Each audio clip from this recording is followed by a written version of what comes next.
Bonjour, je suis fort heureux de te retrouver encore aujourd'hui, afin qu'ensemble nous puissions méditer sur un thème, la femme humble. Dans la petite vidéo, nous avons une femme riche, fort belle, assise près de monsieur de condition humble. Cette femme rouspète et demande à l'hôtesse de lui trouver une autre place parce qu'elle ne saurait rester près de ce monsieur. Et elle se trouve en classe économique, de même que le monsieur, puisqu'il n'est pas fortuné. Tu sais que dans les avions, il y a première classe et le reste. Elle a choisi d'aller dans la classe économique. Alors, l'hôtesse s'est rendue vers le commandant de bord, qui a une petite idée, qu'il partagea avec cette dernière. Elle est retournée et a dit à haute voix, bon écoutez madame, parce que la dame elle a rouspété, les gens ont entendu. Nous avons donc, nous nous excusons pour la gêne et nous avons ouvert une place en première place pour la gêne occasionnée. Et cette jeune femme se lève, mais l'hôtesse donne la main à ce monsieur de condition humble, dit monsieur, la place c'est pour vous. Et les personnes dans l'avion ont commencé à applaudir.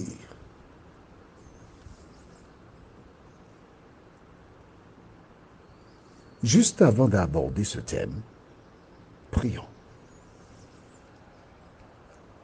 Notre Seigneur, notre Dieu, Saint-Esprit, nous tournons nos regards vers toi. Alors que nous abordons ce thème, que le Saint-Esprit nous éclaire, qui nous guide, qui nous accompagne. Au nom de Jésus et pour ta gloire éternelle. Amen. Si j'étais dans l'avion, j'aurais dit à cette dame dès le départ, madame, vous n'aviez qu'à aller en première classe, hein? Ici c'est pour les pauvres. Si vous êtes gêné, dorénavant, vous n'avez qu'à payer un billet en première classe. Je lui ai dit ça, oui. Mais si, tu ne me connais pas? Maman, je ne cache pas mes paroles. Je suis la personne qui dit ce qu'il faut, là il faut, quand il faut. Et l'autre chose que tu dois savoir, je dis toujours ce que je fais et je fais toujours ce que je dis. C'est bon? Cool. Ces personnes ont gardé la bouche fermée. Elles ont laissé cette dame martyriser le vieux monsieur. Et c'est parce que le commandant a trouvé une solution et ces personnes applaudissent. Oui, bravo, bravo, bravo. Mais honte sur vous. Pourquoi je dis cela? Tu connais certaines situations qui ne sont pas bonnes. Tu connais, tu vois. Tu ne fais rien. Tu es spectateur, exactement comme ces personnes dans l'avion. Tu trouves ça normal? Et après, quand il y a une solution, ah oui, ah c'est bien, je suis content. Ah. Mais qu'est-ce que tu as fait pour supporter celui qui souffre, celui ou celle? Ils n'ont rien fait. Il y a une chanson, je t'ai dit que je connais beaucoup de chansons, car dans toutes les chansons, beaucoup de chansons, il y a une leçon à tirer. Et dans celle-là, il y a une chanson qui me vient à l'esprit, qui est claire, nette. Une chanson qui dit, ce sont des macaques, il leur manque que la queue. Voilà. Des macaques, des singes, là, il leur manque que la queue. Ceux qui connaissent, connaissent, d'accord? Des macaques. Est-ce que toi, tu es un macaque? Tu dois te lever pour la vérité. Trop de personnes restent là, la bouche fermée, parlent derrière et ne font rien pour établir la vérité. Mais lisons, parce qu'il est question de la femme humble. Nous allons au livre de Proverbes, chapitre 15, verset 33. La crainte de l'Éternel enseigne la sagesse et l'humilité précède la gloire. À la lumière de ce verset de la Bible, est-ce que cette femme était humble? Non. Est-ce que toi qui m'écoutes là, tu es humble? Bon, c'est toi qui réponds. Je ne peux pas répondre pour toi. Mais note bien que le début commence par la crainte de l'Éternel. Quand tu crains l'Éternel, quand tu es consciente ou conscient que ce Dieu qui a créé les humains à son image, quand tu sais que Dieu dit « aime ton prochain comme toi-même », peux-tu avoir un tel comportement? Oh, c'est vrai que tu as de l'argent, mais c'est Dieu qui a permis que tu aies de l'argent. La meilleure manière de remercier Dieu de t'avoir béni, c'est de respecter les autres qu'il a placés sur ton chemin. Quand tu as la crainte de Dieu, tu sais comment te comporter à l'endroit de celles et ceux que tu rencontres. Mais allons, si tu le veux bien, dans Proverbes chapitre 31. Oh, c'est un chapitre que j'aime énormément.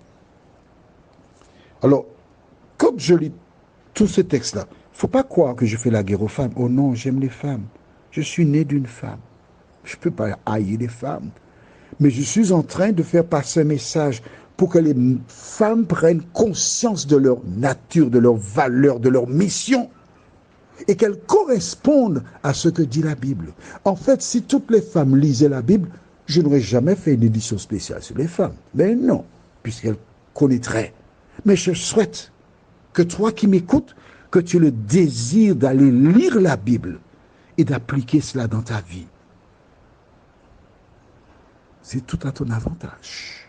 Lisons Proverbe 31, verset 10 jusqu'au verset 27.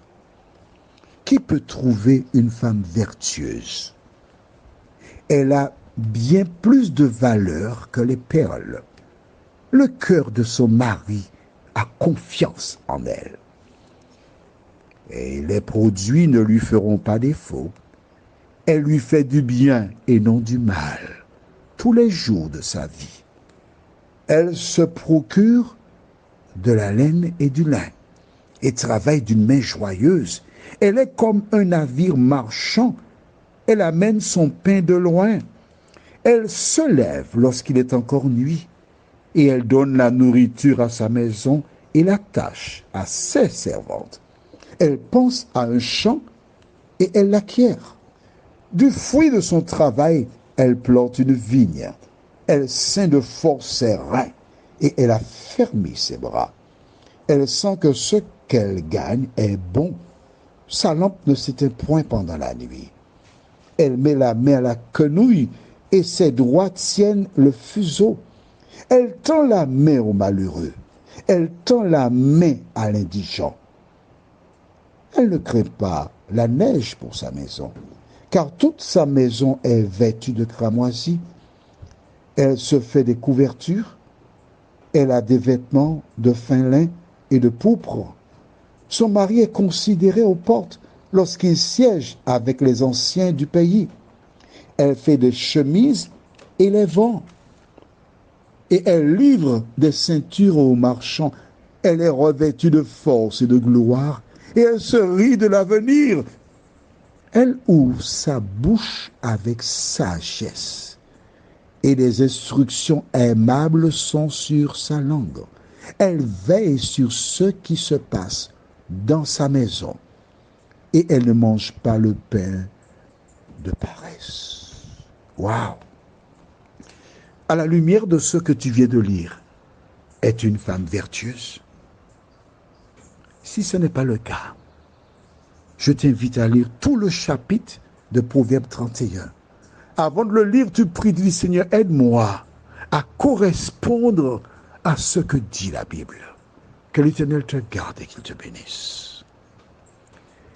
Qu'il fasse de toi une lectrice ou un lecteur assidu et acharné de la Bible. Que le Saint-Esprit t'aide à mettre en pratique l'enseignement et que tu correspondes à l'idéal divin. De telle sorte qu'à l'avenir, quand le Christ paraîtra dans le ciel, il t'emmène avec toi pour l'éternité.